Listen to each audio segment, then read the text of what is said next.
¿Vale? Vale. Está grabando, ¿eh? Cuando tú me digas. Sí. Vale.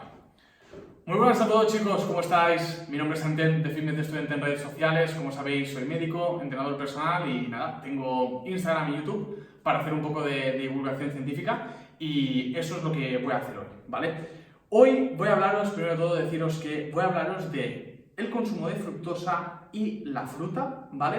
Y si son tanto buenas para la salud, porque se ha hablado mucho de si la fruta es buena, es mala, si la fructosa es buena o es mala, y también no solo a nivel de salud, sino que vamos a hablar a nivel de rendimiento deportivo.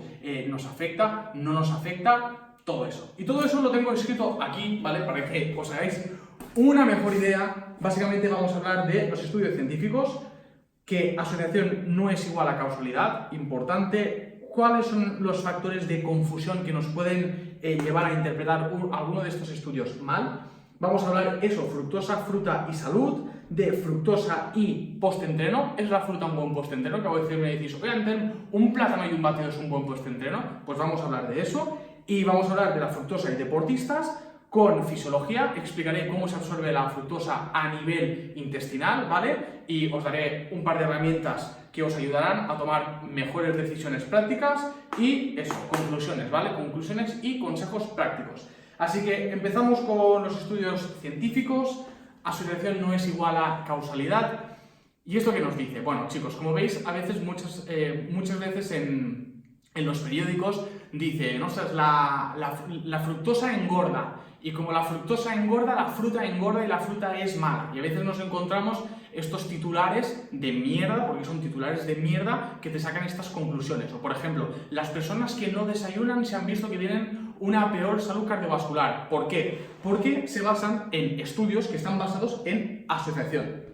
Pero la asociación no es causalidad. La causalidad implica que hay un mecanismo fisiológico o fisiopatológico detrás. Es decir, que no solo encontramos dos factores que se relacionan de una misma forma, es decir, si aumenta uno, el otro también aumenta. No, encontramos dos factores que uno aumenta, el otro aumenta, por ejemplo, también, pero es que además hay un mecanismo fisiológico, fisiopatológico que lo explica. Eso es causalidad, eso es demostrar causalidad, ¿vale?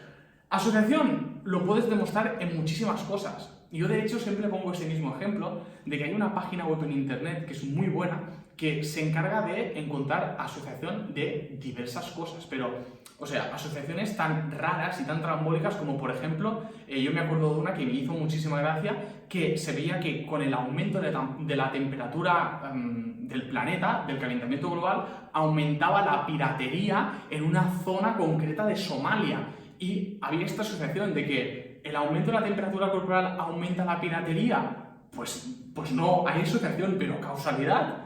No, me explico, es decir, puedes encontrar asociación de muchas cosas, pero eso no implica causalidad. Muy importante cuando veáis un titular de periódico o de la televisión, pensad en estas cosas, ¿vale? Pensad si están basadas en asociación o causalidad. Luego, los factores de confusión, ¿vale? Esto es muy bueno porque ahora cuando vemos un artículo, que ahora os hablaré de ellos, es que, por ejemplo, el consumo de fructosa se asocia con más enfermedad cardiovascular. Dices, vale, pero los sujetos que tomaban esa fructosa, ¿cómo eran? ¿Eran sujetos sedentarios? ¿Tenían una dieta normocalórica, déficit calórico o superávit calórico? ¿Tenían patología? ¿No tenían patología? Todo esto son, pues, factores de confusión que nos pueden confundir a la hora de interpretar un artículo. Y chicos, o sea, hay que tener esto clarísimo. Debéis leeros las condiciones en cómo están hechos los artículos. Porque, por ejemplo, el por qué se llegó a la conclusión o por qué se decía que la fructosa tenía un impacto negativo en la salud y que la fruta podía tener un impacto negativo en la salud, pues todo eso era por titulares basados en asociación y no causalidad. En que las personas que tomaban más fructosa muy probablemente tenían una peor dieta que otras porque esta fructosa, primero, no necesariamente no tenía que venir de la fruta, porque recordemos que uno de los ingredientes principales de los ultraprocesados es el jarabe de maíz, que básicamente es fructosa, ¿vale? Y claro, si tú comes ultraprocesados, muy probablemente tengas una dieta pues de peor calidad y un exceso calórico. Y es ahí donde voy, es ahí donde voy. ¿Qué se ve? que si tú evidentemente consumes pues altos niveles de fructosa de ultraprocesados combinados con un exceso calórico, pues te encontrarás un empeoramiento en parámetros de salud cardiovascular, en parámetros de salud hepática, incluso hígado graso, esteatosis hepática y peores niveles de colesterol. Pero, ¿por qué? Pues por el exceso calórico y por la alta cantidad de fructosa. Pero es que el tema no es solo la cantidad de fructosa, es un individuo que está en exceso calórico y que además no se mueve. Estos son los dos puntos importantes, porque lo que ves en otros estudios es que las personas que consumían la misma cantidad de fructosa, pero veniendo de frutas y que estaban pues, en déficit calórico y que además se movían, no tenían esos efectos perjudiciales a nivel de la salud. Por tanto, el problema no es la fructosa, el problema es que no te mueves y que tu dieta, muy probablemente, la fructosa no venga de la fruta, va a venir muy probablemente de ultraprocesados, ¿vale? Porque la fruta no es solo fructosa. Tenemos la fruta, hay una gran cantidad de vitaminas, de minerales, de fibra, que muy probablemente, bueno, no van a tener los mismos efectos, no van a tener en ningún caso los mismos efectos que un ultraprocesado. Porque recordemos que el ultraprocesado no solo es fructosa, sino que también lleva grasas trans, además nos induce a comer más ultraprocesados, hiperpalatable, no nos sacia, y está asociado a peores hábitos, a que no te estás moviendo, no estás haciendo ejercicio y que tu dieta es de peor calidad. Así que no es la fructosa ni es la fruta la culpable de la obesidad, ni de coña. El culpable es, pues, no moverte y un exceso calórico prolongado. No estoy diciendo nada nuevo, pero que lo tengáis en cuenta cuando leáis titulares, no os dejéis llevar por estas cosas. Podéis comer fruta, no hay ningún problema. La fructosa en sí no es el problema es el exceso de calorías, pues un exceso también de ultraprocesados y una falta de mover, muy importante. Dicho esto, que pienso que es importantísimo para entenderlo, porque es que, además, quiero añadir una cosa, pensad que la humanidad ha comido desde no sé cuántos miles de años fruta y no estaba ni obesa ni tenía esos problemas de salud. El problema es que no te estás moviendo y estás consumiendo un exceso de calorías, que quede clarísimo, ¿vale? Que quede clarísimo. Dicho esto, fructosa, fruta y en el postentrenamiento y en deportistas, ¿vale? ¿Es una buena opción? ¿No es una buena opción? Porque me preguntáis, me decís, oye, antes mi postentreno es un batido de proteínas y un plátano, ¿es completo o no es completo? Porque sabíamos que, es decir, nosotros sabíamos que, o algunos me decís, no, es que la fructosa toda se va al hígado, así voy a rellenar el glucógeno hepático y no el glucógeno muscular. ¿Es verdad esto? ¿No es verdad? Bueno, vamos a todo ello, ¿vale? Y para hacer esto, voy a dibujaros aquí un esquema de cómo entra, para que nos entendamos, la fructosa a nivel intestinal, cómo va la sangre y luego cómo se irá al hígado, ¿vale? Y así lo vais a entender todo más fácil y tenéis más herramientas, ¿vale? Así que yo voy a borrar esto, mientras tanto Paco va a venir por aquí y voy a ir haciendo el esquema, ¿vale?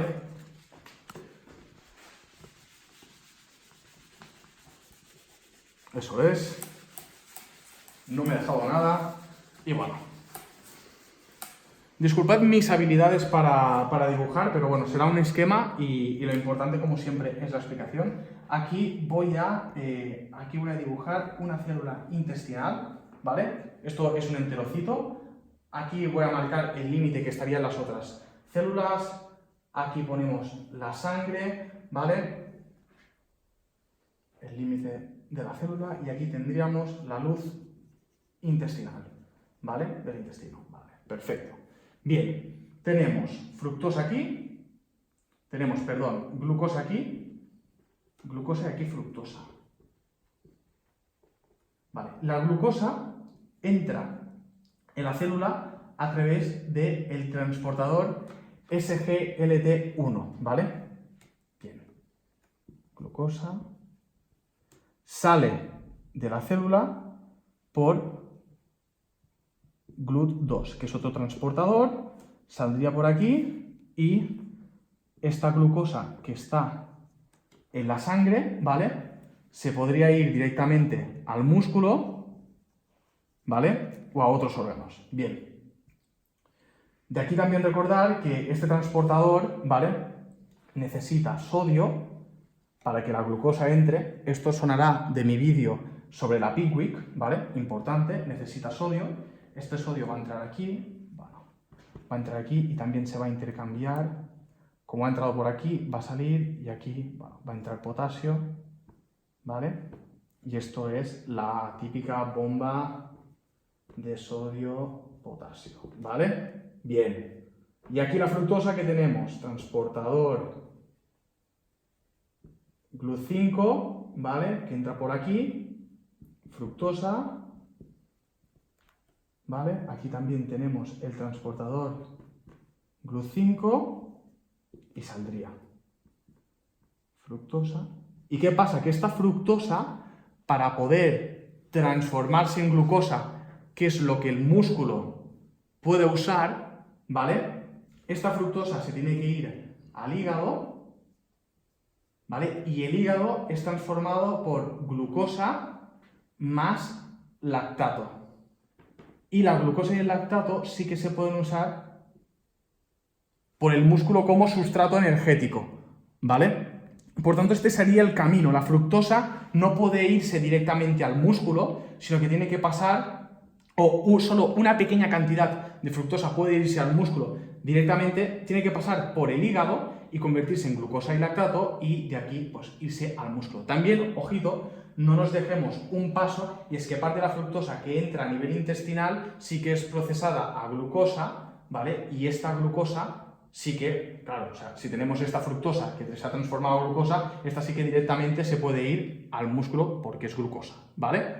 Bien, ¿esto qué implicaciones tiene?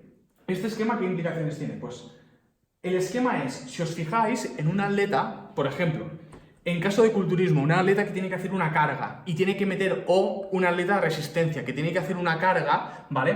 Parece muy interesante, o sí, si quieres ponerte ahí, parece muy interesante pues poder usar ambos sustratos energéticos, porque si solo usas uno, puedes sobrecargar la célula. En cambio, usar los dos pues parece una forma muy inteligente de meter mucha cantidad de glucosa en el cuerpo sin sobrecargar este sistema. Por tanto, me parece muy interesante meter los dos sustratos para hacer una carga. Usar, por ejemplo, una carga de culturismo, arroz y plátano, por ejemplo, me parece una muy buena opción, por lo que veis, de no saturar pues, la absorción intestinal. Me parece muy inteligente. Dicho esto, ¿qué pasa? Que si obviamos la vía de la glucosa y solo metiríamos fructosa, pues obviamente la carga sería más lenta, o en un post-entreno de solo fructosa sería más lento. ¿Por qué? Porque ya veis todo el paso que tiene que hacer la fructosa para ser usado en el músculo, ¿vale?